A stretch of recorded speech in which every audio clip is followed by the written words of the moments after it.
नमस्कार साथियों, आपका हमारे स्टडी कैंपस में बहुत बहुत स्वागत है। जैसे आपको पता है कि यूकेपीएससी द्वारा बहुत सारे एग्ज़ाम कराए जाने हैं, जिसमें सबसे पहले उत्तराखंड पुलिस कांस्टेबल का पेपर होना है। तो दोस्तों, समय बहुत कम बचा हुआ है और इसके लिए रिवीजन बहुत ज़रूरी है। तो चलो इसके लिए रिवीजन शुरू कर देते हैं। तो दोस्तों, मैं कुछ हिंदी के क्वेश्चन आपके लिए लेकर आया हूँ, जो इस पेपर में बहुत ही महत्वपूर्ण होने वाले हैं। दोस्तों, पहला क्वेश्चन है, तंबाकू किस विदेशी भाषा का शब्द है?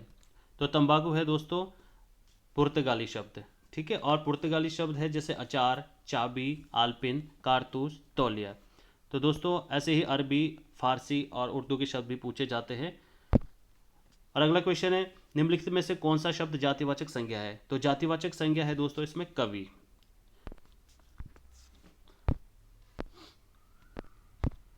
अगला क्वेश्चन है दोस्तों, उदित उदयगिरी मंच पर रघुवीर बाल पतंग में कौन सा अलंकार है?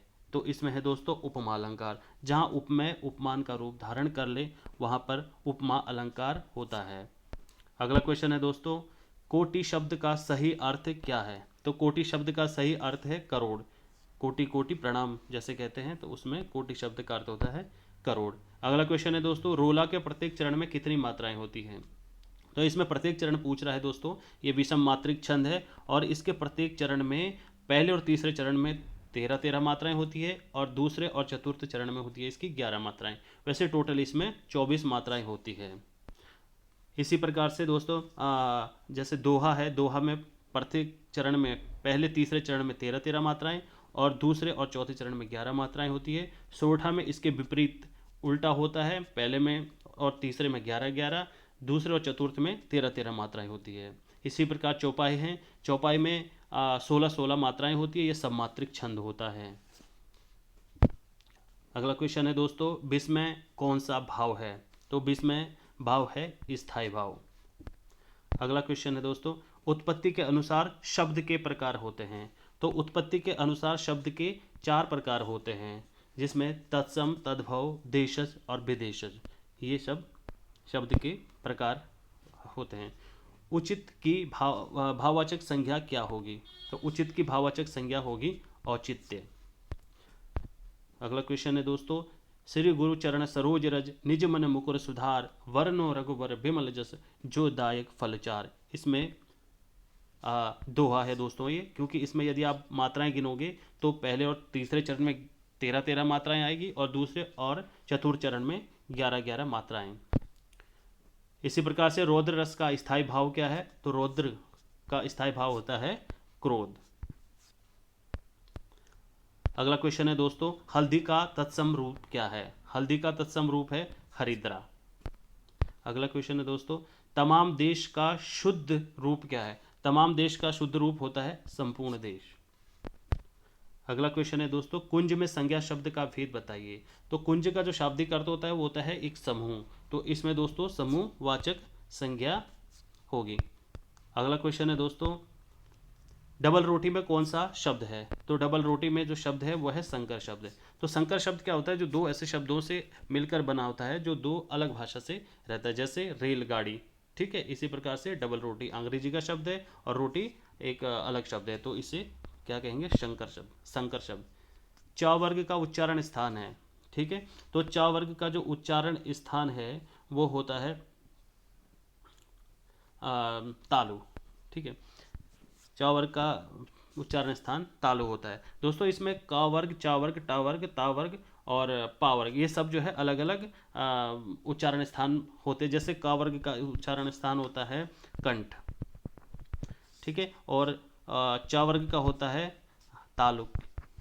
ठीक है, और ता वर्ग का होता है दंते। ठीक है, और प वर्ग का होता है ओष्ठ, और दोस्तों इसमें टा वर्ग का होता है मूर्धन्य। कैसे होता है? जैसे बोलने के आधार पर कैसे होता है, जैसे हम ता बोलते हैं तो हमारे दांत जो है दांत से टकराते हैं, तो इसलिए वो दंत हो गया।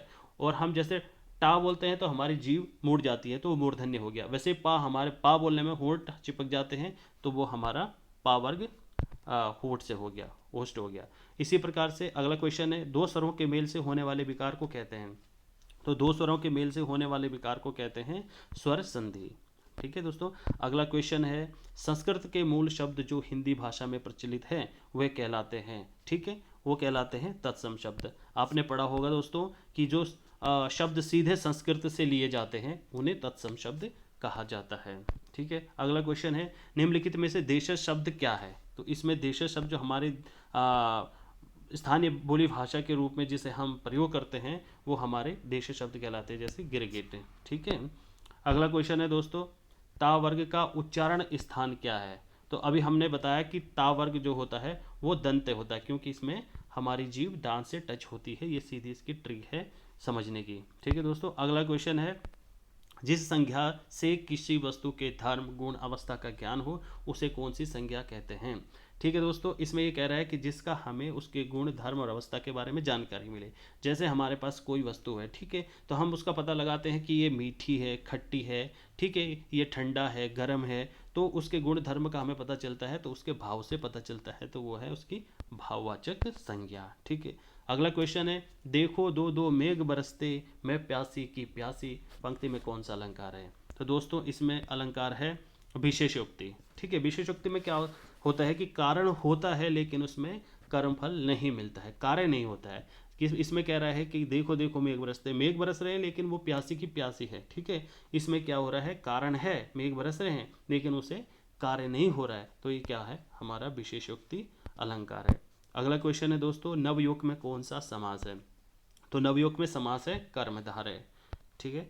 अगला क्वेश्चन है, मैं कौन सा पुरुष है? ठीक है, इसमें प्रथम पुरुष, मध्यम पुरुष, उत्तम पुरुष के बारे में बात कर रहे हैं। तो इसमें से मैं जो शब्द आता है, ठीक है, वो आता है उत्तम पुरुष में, ठीक है दोस्तों, इसमें आता है उत्तम पुरुष में।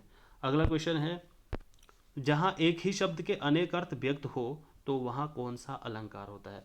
वहाँ होता है श्लेष अलंकार, जिसे कहते हैं किसी व्यक्ति या वस्तु के नाम का बोध कराने वाले शब्द कहलाते हैं, तो वो कहलाते हैं दोस्तों संज्ञा, क्योंकि संज्ञा की परिभाषा ही है किसी वस्तु व्यक्ति और स्थान के नाम को संज्ञा कहते हैं।